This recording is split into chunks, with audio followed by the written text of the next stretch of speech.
तो दोस्तों स्वागत है आपका रेलवे की पाठशाला पे और हमारे सीरीज चल रही इसको कंटिन्यू करते हैं। ये हमारा पार्ट नंबर 45 वीडियो है।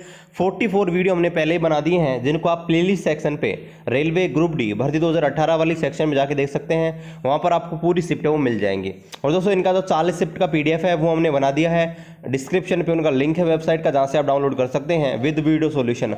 और दोस्तों ये जो वीडियो है दोस्तों, ये क्वेश्चन है बहुत ही इंपॉर्टेंट है 2019 वाली वैकेंसी के लिए, क्योंकि यहाँ से गाइस क्वेश्चन यो के यो आने वाले हैं और न्यूमेरिकल तो स्पेशली आपके संख्या चेंज होकर यो के आएंगे और आपको इनके बारे में पता होना चाहिए, क्योंकि जो इतिहास है ना गाइस वो दोहराता है। इतिहास में आपके ऐसे ऐसे क्वेश्चन है वो संख्या चेंज होके यो के आने वाले हैं, तो आपको पता होना चाहिए कि 2018 में कैसे क्वेश्चन आए थे। चलिए शुरू करते हैं आज के इस वीडियो को। इससे पहले आप हमारी इस यूट्यूब चैनल पर नए हैं तो चैनल को सब्सक्राइब कर दीजिए और अपने दोस्तों के साथ शेयर कर दीजिए। चलिए देखते हैं पहला क्वेश्चन। पहला जो क्वेश्चन है वो ये है कि किस प्रकार के जन्म से अधिक विविधता होती है, मतलब किस प्रकार का जो जन्म नहीं, यहाँ पे जनन होता है ना, प्रोडक्शन होता है यहाँ पे ना, किस प्रकार के रिप्रोडक्शन से आपके जो विविधता होती है, बायोडाइवर्सिटी होती है, वो आपके ज़्यादा फैलती है। अब देखिए विविधता का मतलब होता है कि अलग अलग प्रकार के जीव बनना। तो आपको पता होगा जब हमारे अंदर लैंगिक जनन पाया जाता है तो आपको पता है जो संतानें होती है ना वो डिफरेंट होती हैं। आपको पता होगा अगर 4-5 भाई है, 4-5 भाई बहन होते हैं तो उनमें शकल है वो कुछ न कुछ अंतर रहता है, ठीक है। जबकि आप किसी और का देखोगे, जैसे आप किसी में भी आपके जिनमें अलैंगिक जनन होता है, बहुत सारे पेड़ पौधे हैं तो उनकी फल आप देखोगे तो आपको एक जैसे दिखेंगे, आप उनमें अंतर पता कर ही नहीं सकते कि ये फल अलग है ये फल अलग है। तो आपका जो लैंगिक जनन है वो इसका राइट आंसर आ जाएगा कि सेक्सुअल प्रोडक्शन से आपके सबसे ज़्यादा जो जैव विविधता होती है वो उत्पन्न होती है। चलिए अगला क्वेश्चन देखते हैं कि लेंस के किस बिंदु से गुजरने वाली है प्रकाश की किरण बिना मुड़े सीधे ही निकल जाती है। मैंने आपको जो फिजिक्स पढ़ाई थी तब आपसे बोला था, वहां पर लेंस वाला चैप्टर पूरा मैंने करा रखा है, ठीक है। प्रकाश वाला आप प्ले लिस्ट में क्लास 10th नाम से चैप्टर 9 डाल रखा है, उसको देख लेना, आपको बहुत डिटेल से पूरी चीज़ एक एक बताई गई हैं। तो देखिए यहाँ पर बोला गया कि लेंस का वह बिंदु जहाँ से आने वाली प्रकाश किरण, मतलब यहाँ से ये प्रकाश किरण आ रही है तो ये बिना मुड़े सीधे ही निकल जाती है। तो इस जो पॉइंट होती है ये पॉइंट, इसको क्या बोला जाता है? तो गाइज इसे बोला जाता है प्रकाशिक केंद्र P, ठीक है। प्रकाशिक केंद्र P बोला जाता है, ऑप्टिकल सेंटर इसको बोला जाता है। चलिए अगला क्वेश्चन देखते हैं कि फास्फोरस जो होता है उसकी परमाणविकता क्या होती है। तो आपको पता है फास्फोरस होता है वो इस रूप में पाया जाता है P4 के रूप में, यानी कि इसके 4 परमाणु होते हैं। मतलब कितने परमाणु होते हैं, ये आपसे पूछा है कि जो फास्फोरस का अणु होता है उसमें कितने परमाणु होते हैं। तो फास्फोरस P4 के रूप में पाया जाता है, मतलब 4 इसका राइट आंसर हो जाएगा। चलिए अगला क्वेश्चन देखते हैं कि निम्न में से जो क्षार होते हैं, जो बेस होते हैं, उनके बारे में कौन सा कथन है वो सत्य है। तो देखिए वो कौन सा कथन सत्य नहीं है। तो पहला देखिए, ये स्वाद में खट्टे होते हैं, बिल्कुल गलत, पहला बात ही गलत है। ये आपके अम्ल की विशेषता होती है कि आपके जो अम्ल होते हैं स्वाद में खट्टे होते हैं, जबकि संचरण प्रवृत्ति, स्वाद में कड़वे और स्पर्श में साबुन जैसे ये तीनों इसके आपके विशेषताएं हैं क्षार की, लेकिन पहला आपका गलत, मतलब पहला इसका राइट आंसर हो जाएगा। चलिए अगला क्वेश्चन देखते हैं कि 90 ग्राम जो पानी है उसमें मोल की संख्या ज्ञात कीजिए। अब देखिए जो मोल होते हैं ना गाइस, मैंने आपको करा दिया है, जो केमिस्ट्री के न्यूमेरिकल है करा दिए हैं और फिजिक्स के भी अलग से करा रखे हैं और उनको मैंने अलग प्लेलिस्ट क्रिएट कर रखी है, आप देख सकते हैं। मोल जो होते हैं ना उनका सूत्र होता है ग्राम में भार बटे अणुभार। क्या होता है? ग्राम में भार बटे अणुभार। अब ग्राम में भार कितना है? अब ग्राम में भार गाइस है 90 ग्राम और अणुभार देखिए जल की बात हो रही है, जल का अणुभार देखिए निकालेंगे तो H2 2 H है तो 2 प्लस ऑक्सीजन का होता है 16, तो 16 2 18, मतलब 18 का भाग लगाएंगे तो 18 5 90, यानी कि 5 इसका राइट आंसर आ जाएगा। देखिए जो ऑप्शन नंबर फर्स्ट है वो इसका राइट आंसर हो जाएगा। चलिए अगला क्वेश्चन देखते हैं कि सबसे सरल एल्कोहल कौन सा है। मैंने जो IUPAC कराई थी तब आपको बताया था सबसे सरल का मतलब सबसे छोटा एल्कोहल कौन सा होता है। अब देखिए एल्कोहल ऐसे होते हैं जिनमें आपके OH पाया जाता है, ऐसे पीछे की तरफ OH होता है। अब देखिए मैं आपके सामने सबके ही सूत्र लिख देता हूँ। देखिए ब्यूटेनॉल जो होता है, ब्यूटेनॉल वो आपके होता है CH3 CH2 और CH2OH, ठीक है, ये आपको होता है ब्यूटेनॉल। एथेनॉल होता है वो होता है CH3 CH2OH। एथिल अल्कोहल का भी यही सूत्र होता है और मेथेनॉल होता है वो होता है CH3OH। तो आप सोचते सबसे छोटा कौन सा है, तो आपका CH3OH यानी कि मेथेनॉल है, वो इसका राइट आंसर हो जाएगा। चलिए अगला जो क्वेश्चन है वो ये है कि निम्न में से किस में मुकुलन होता है, मतलब बडिंग किस में होता है। तो देखिए मुकुलन आपके हाइड्रा में होता है और हाइड्रा के अलावा ईस्ट होता है ना, उसमें भी आपके मुकुलन होता है। इसमें क्या होता है कि एक जो आपका कोई पौधा होता है उसमें ऐसे यहाँ पर एक कली से निकलती है और वो कली बड़ी होकर अलग एक नई जीव का निर्माण कर देती है, ठीक है। चलिए अगला जो क्वेश्चन है वो ये है कि गोल्डन फाइबर के रूप में किसको जाना जाता है। है ना। तो गोल्डन फाइबर के रूप में जूट होती है ना, आप जानते हो जूट जो पैदा होती है भारत में सबसे ज़्यादा जूट होती है, ठीक है, भारत निर्यातक है जूट का। वैसे तो ये आपके जियोग्राफिक क्वेश्चन फ्री में कर लेते हैं, तो जूट इसका राइट आंसर हो जाएगा, यानी कि गोल्डन फाइबर के रूप में जूट को जाना जाता है। चलिए अगला जो क्वेश्चन है वो ये है कि निम्नलिखित में से किस ग्रुप के अंदर बैक्टीरिया को रखा गया है और ऐसे प्रोकैरियोटिक जीव पाए जाते हैं जिनमें एक कोशिका पाई जाती है। तो हम जंतु जगत की जो क्लासिफिकेशन है वो पढ़ेंगे बहुत जल्दी ही, तो वहाँ पर आपको बताएंगे कि प्रोकैरियोटिक जो जीव होते हैं तथा जिनमें एक कोशिका पाई जाती है। अब प्रोकैरियोटिक जीव के जिनमें कोशिका झिल्ली नहीं होती है, ठीक है, वो आपके होते हैं प्रोकैरियोटिक, और उनमें एक कोशिके होते हैं। तो उनमें गाइज आपके मोनेरा जो होता है ना उसके अंदर इनको रखा गया है। मोनेरा में ऐसे जीव आते हैं जो बैक्टीरिया हो, ठीक है, बैक्टीरिया जैसे देखते हो। उसके अलावा प्रोकैरियोटिक हो, मतलब इनमें कोशिका झिल्ली नहीं हो, और तीसरा जिनमें एक कोशिका हो, तो उनको रखा गया है मोनेरा के अंदर। चलिए अगला क्वेश्चन देखते हैं कि जो एक्टिनियम है उसकी परमाणु संख्या कितनी है। तो बिल्कुल सिंपल सा है, देखिए एक्टिनियम नाम से याद आ रहा है, एक्टिनियम यानी कि 89, देखिए दिख रहा है ना, एक्टिनियम यानी कि 89, तो 89 होता है आपके एक्टिनियम की परमाणु संख्या। अब देखिए एक्टिनाइड्स होते हैं वो एक्टिनियम निवासी के बाद आने वाले तत्व होते हैं, उनको बोलते हैं, मतलब 90 से और 103 तक के जो तत्व होते हैं गाइस उनको बोला जाता है एक्टिनाइड्स। तो एक्टिनियम हो जाएगा 89। चलिए अगला क्वेश्चन देखते हैं कि इनमें से कौन सा इलेक्ट्रॉन विन्यास एक अधातु को प्रदर्शित करता है। मैंने आपको बताया था कि अगर किसी का अंतिम इलेक्ट्रॉन विन्यास 1, 2, 3 अगर है या 4 भी है तो वो धातु को प्रदर्शित करता है, और अंतिम कोश में अगर 5, 6 और 7 इलेक्ट्रॉन है तो वो अधातु को प्रदर्शित करता है। अब देखिए यहाँ पर अंतिम इलेक्ट्रॉन में 3 कक्षक हैं, 4 है और 1 है, ये सारे किसी भी धातु को प्रदर्शित करते हैं, लेकिन 2, 8, 5 ये आपके एक अधातु को प्रदर्शित करता है, ये आपको ध्यान रखना है। चलिए अगला क्वेश्चन है कि निम्न में से एक विषम यौगिक कौन सा है, मतलब इनमें से 4 ऑप्शन में से डिफरेंट कौन सा है आपसे पूछा है। अब देखिए जो प्रोपेन है ना इसमें सिंगल बंध पाया जाता है कार्बन कार्बन के बीच, एथीन जो होता है इसमें डबल बॉन्ड पाया जाता है, मेथेन जो होता है इसमें सिंगल बंध पाया जाता है, एथेन जो होता है सिंगल बंध पाया जाता है। तो देखिए आपका जो एथीन है ना वो इसका राइट आंसर आ जाएगा। जब मैंने IUPAC कराई थी ना तब आपको इसके बारे में बहुत डिटेल से बताया था, तो आप केमिस्ट्री वाले सेक्शन में प्लेलिस्ट में जाकर देख सकते हैं, आपको और डिटेल वहां पर मिल जाएगी। तो एथीन इसका राइट आंसर आ जाएगा। चलिए अगला क्वेश्चन है कि निम्न में से किस समूह में पूरी तरह मुक्त रहने वाले समुद्री जीव शामिल होता है। अब देखिए जो आपके अकाइनोडर्मिटा होता है ना उसमें आपके ऐसे जीवों को शामिल कराया जाता है जो पूर्ण रूप से मुक्त होते हैं और समुद्री जल में पाए जाते हैं, ठीक है। इनमें आपके स्टार फिश आती है, स्टार फिश, ठीक है। तो आपको जब मैं आगे पढ़ाऊंगा RSVT का क्लासिफिकेशन तब आपको बताऊंगा, फिलहाल आप याद रख लीजिए इसका आंसर आ जाएगा एकाइनोडर्मिटा, ठीक है। चलिए अगला जो क्वेश्चन उसको देखते हैं कि 15 किलो की एक द्रव्यमान की एक वस्तु है, वो 8 मीटर प्रति सेकंड के वेग से चल रही है, तो इसकी गतिज ऊर्जा ज्ञात कीजिए।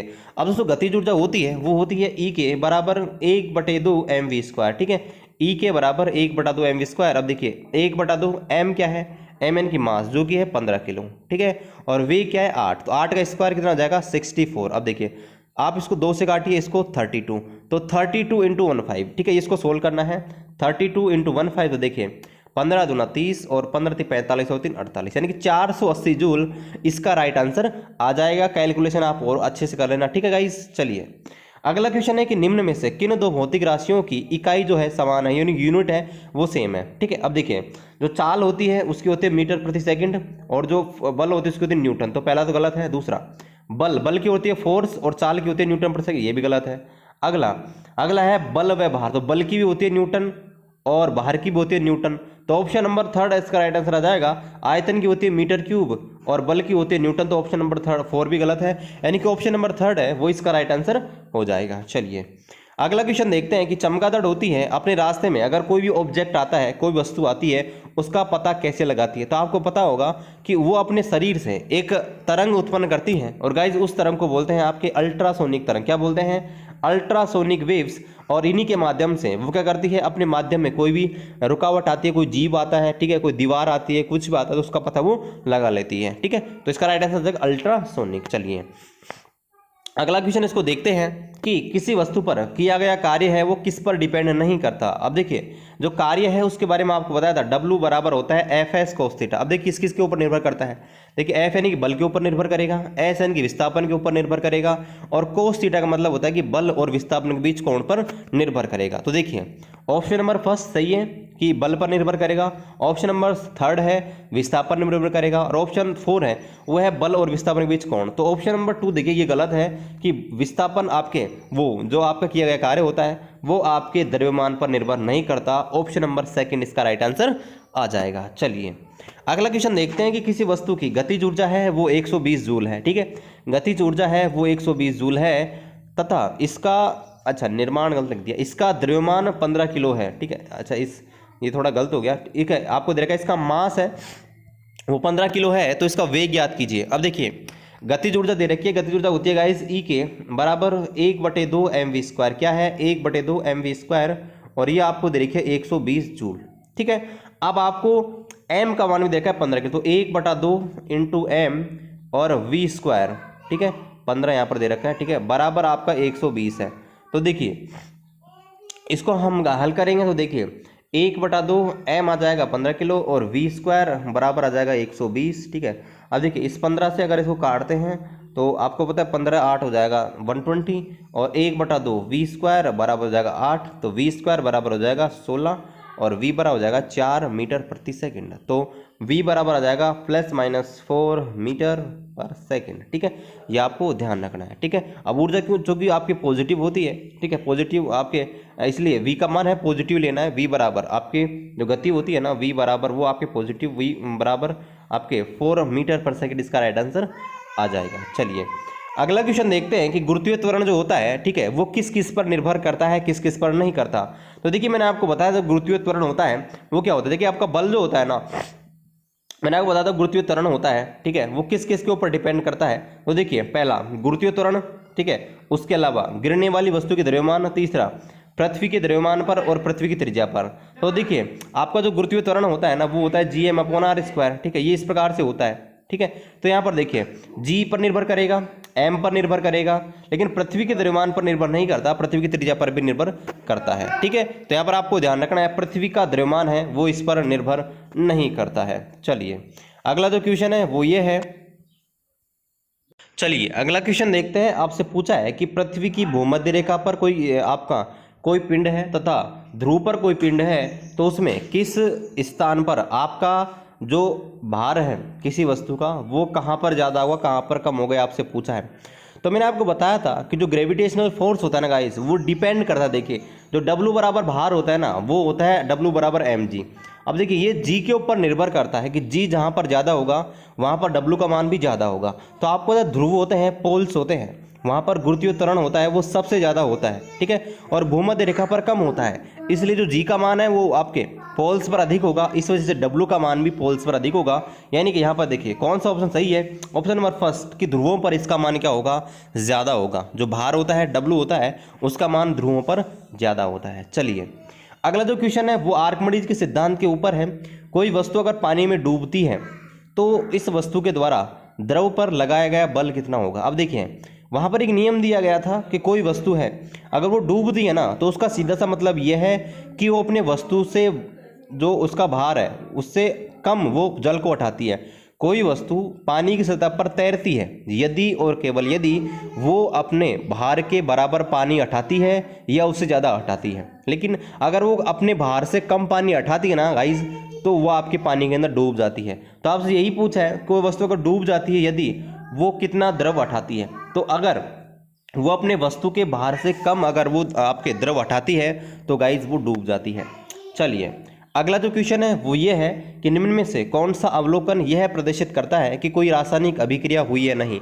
मतलब कोई रिएक्शन हो रही है तो आपको ये कैसे पता लगेगा कि कोई अभिक्रिया हो रही है नहीं। तो देखिए पहला उसकी अवस्था बदल सकती है, उसकी स्टेट में चेंज हो सकता है। दूसरा गैस निकल सकती है, हाइड्रोजन निकल सकती है, ऑक्सीजन निकल सकती है, कोई सी गैस निकल सकती है। अगला उसका रंग हो सकता है, वो चेंज हो सकता है। तो ये सारे सारे सिम्टम्स है ना, ये सारे जो आपके दिख रहे हैं, ठीक है, ये सारे अवलोकन हैं, वो ऑब्जर्वेशन है, वो आपके रिएक्शन को प्रदर्शित करते हैं कि जब कोई रिएक्शन होती है तो ये सारे प्रदर्शित करते हैं कि कोई अभिक्रिया हो रही है। ठीक है, तो ऑप्शन 4 आपका राइट आंसर आ जाएगा। चलिए अगला जो क्वेश्चन है वो ये है कि निम्नलिखित में से कौन सा आपका विकल्प है वो आरबीसी यानी कि रेड ब्लड सेल के बारे में सही है। देखिए पहला इसका काम होता है ऑक्सीजन और कार्बन डाइऑक्साइड का परिवहन करना, बिल्कुल सही है। दूसरा इसकी आकृति वृत्तीय तथा उभयतल होती है, ये भी सही है। इसके अंदर हीमोग्लोबिन पाया जाता है, बिल्कुल सही है, ब्लड के अंदर हीमोग्लोबिन पाया जाता है, ऑप्शन 3 भी सही है। इसका जो आकार होता है 5.7 माइक्रोन होता है, ये गलत है। तो ऑप्शन नंबर 4 है इसका राइट आंसर हो जाएगा। चलिए अगला जो क्वेश्चन है उसको देखते हैं कि 0.9 एम्पीयर की एक धारा 2 मिनट के लिए एक विद्युत बल्ब में दी जाती है तो सर्किट से बहने वाला आवेश कितना होगा। अब देखिए आवेश के बारे में जब आपको विद्युत धारा वाला चैप्टर पढ़ाया था तब आपसे बोला था कि यहाँ पर जो विद्युत धारा होती है वो आवेश में प्रवाह की दर होती है, यानी कि I बराबर होती है Q/T। I बराबर होती है Q/T। अब देखिए आपसे अगर पूछा है आवेश कितना है, यानी कि Q का मान पूछा है तो क्रॉस मल्टीप्लाई कर देंगे। तो यहाँ पर गाइस जो Q होगा वो हो जाएगा IT के बराबर। क्या हो जाएगा? Q बराबर हो जाएगा IT के बराबर। आप देखिए I आपको दे रखा है 0.9 और टाइम जो है, ठीक है, टाइम जो दे रखा है वो आपको दे रखा है 2 मिनट। अब मिनट में नहीं लेना है आपको, यहाँ पर सेकंड में लेना है। तो 2 मिनट दे रखा है, इसको 60 से मल्टीप्लाई भी और करना है। तो देखिए यहाँ पर आपको इन सबको मल्टीप्लाई करना, 9 दूनी 18 और 18 × 6 भी आपको करना है। तो यहाँ पर इसका आंसर आ जाएगा 108। क्या आ जाएगा? 108। तो आप इसको और कैलकुलेट कर लेना। 108 जो आपका कूलाम है इसका आंसर आना चाहिए। कैलकुलेशन आप और कर लेना क्योंकि मैं यहाँ पर फेयर कैलकुलेशन यहाँ पे करता हूँ। चलिए अगला जो क्वेश्चन है वो देखते हैं कि यदि एक कोइल है, ठीक है, कुंडली है ना, कोइल जो होती है कुंडली होती है, उसका रेजिस्टेंस, उसका प्रतिरोध आपको दे रखा है 100 ओम है, ठीक है, तथा यह 220 वोल्ट के एक स्रोत से जुड़ रही है तो इसमें कितनी धारा बहेगी। अब आपको दे रखा है आर का मान, यानी कि प्रतिरोध का मान दे रखा है 100 ओम, ठीक है, और आपको जो विभवांतर है वी का मान दे रखा है आपके 220 वोल्ट, ठीक है। तो देखिए इसमें कितनी धारा बहेगी, तो देखिए इसमें कितनी धारा बहेगी ये ओम के नियम से ज्ञात कर सकते हैं। ओम का नियम होता है V बराबर IR। अब देखिए I का मान हो जाएगा V/R। तो देखिए V/R यानी कि V का मान है 220 और यहाँ पर 100 का भाग लगा देंगे तो 2.20, ठीक है, 2.20 एम्पियर इसका राइट आंसर आ जाएगा। ठीक है गाइज, तो ये था हमारा पार्ट नंबर 45 वीडियो। आशा करते हैं कि वीडियो आपको पसंद आया होगा और अभी तक चैनल को सब्सक्राइब नहीं किया गाइज तो प्लीज़ चैनल को सब्सक्राइब कर दीजिए, वीडियो को लाइक कर दीजिए, अपने दोस्तों के साथ शेयर कर दीजिए। चलते मिलते हैं आपसे अगले वीडियो में, तब तक जय हिंद जय भारत।